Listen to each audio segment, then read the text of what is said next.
Next, Click will tell us a little bit about what his little system is going to do. Yeah, so I've been writing optimizing compilers for years, and the last 7, 8 years been doing Java VMs, and I got this call from some crazy startup I'd never heard of, and they gave me a story that was hard to believe. And I've been with them the last 2 years, and we're getting close to announcing what we're doing, but we're not there yet, so I'm going to give you a carefully edited set of slides. And me and the sort of marketing department fought back and forth over what I can and cannot say. And it's all very annoying.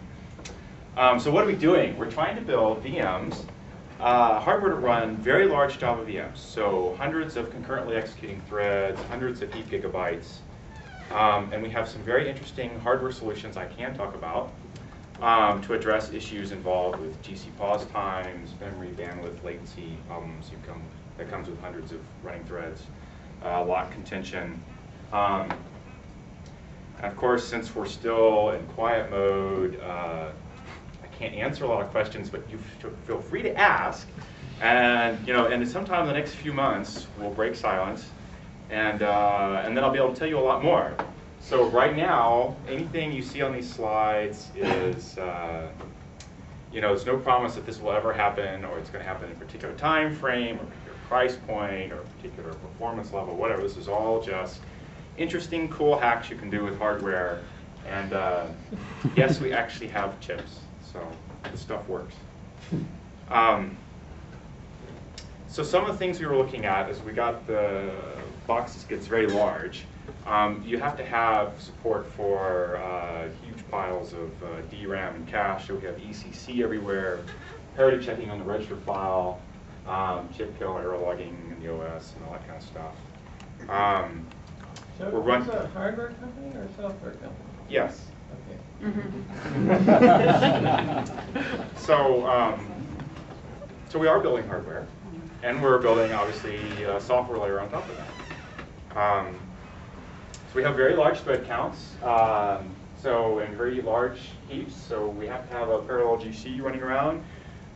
There are interesting issues trying to stop hundreds of threads that are all charging forward madly at the same time. Big heaps mean big pauses, and that's a problem, and so we have issues, hardware to deal with, help with concurrent GC. As soon as you have hundreds of threads, if they spend even a tiny fraction of the time in some common lock, you're basically wedged for scalability. And this is a common issue with the old JDK container classes, which are heavily synchronized to handle very rare corner cases where you have commonly tons of readers in some hash table and the occasional writer. So we have hardware support to help with that. Hardware support to help with allocation and the very special patterns of memory touching that allocation has. Hardware support for stack-based allocation, which is another attempt to keep things in your cache and not stream through memory and blow out all your memory bandwidth. So I'm going to talk about some of these issues in a little more depth, and we'll just go after them piece by piece.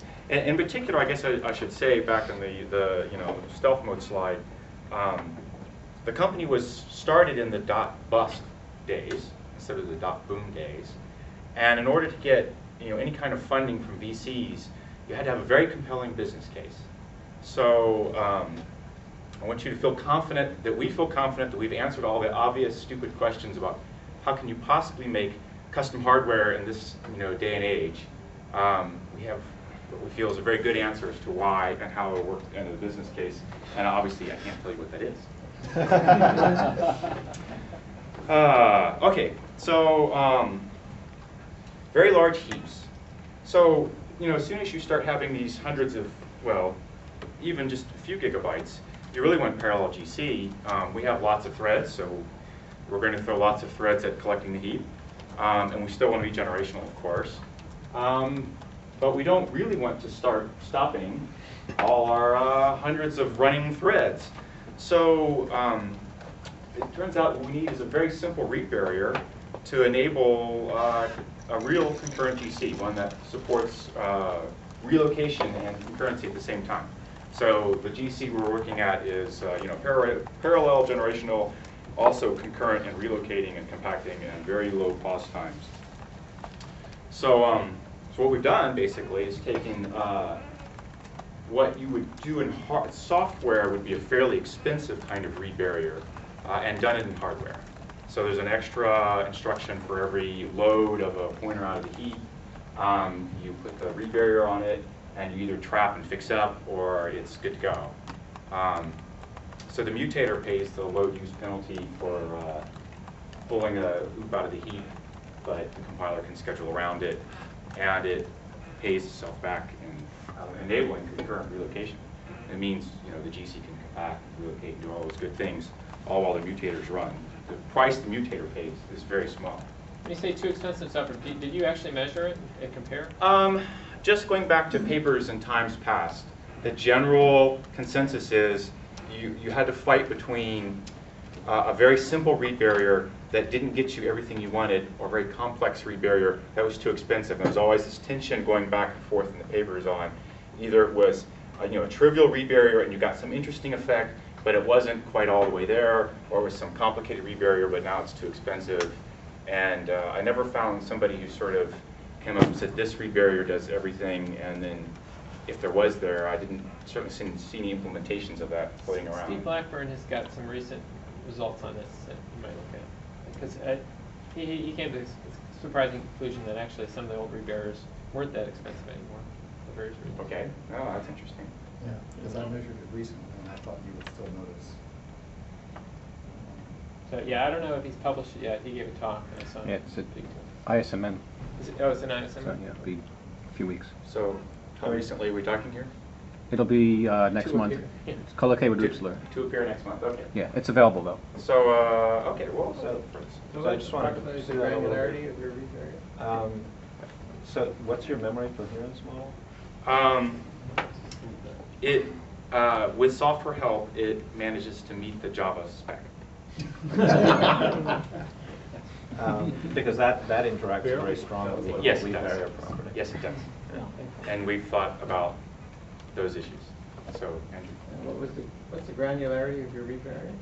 I'm not sure what you mean by. Pages, cache lines, bytes. Oh, probably shouldn't go into tons of detail. Yeah. Just raise your eyebrows.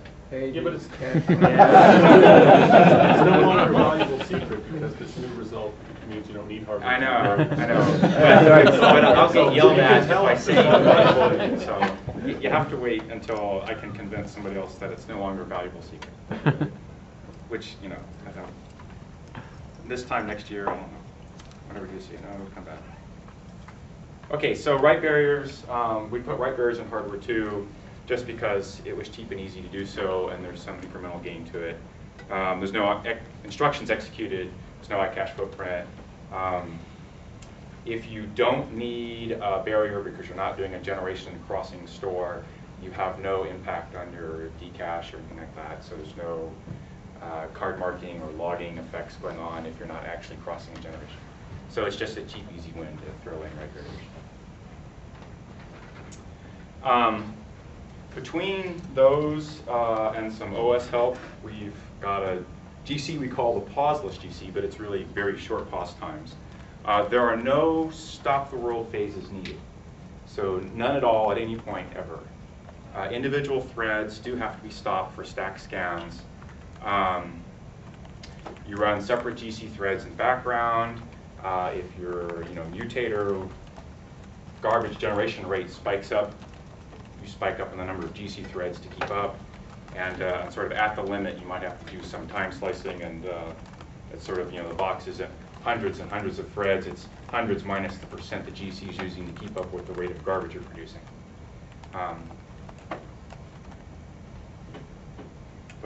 Yeah, the box gets pretty big, so hopefully you won't get there until we can sell you a bigger box. So any more questions on that, given its grand fuzzy nature?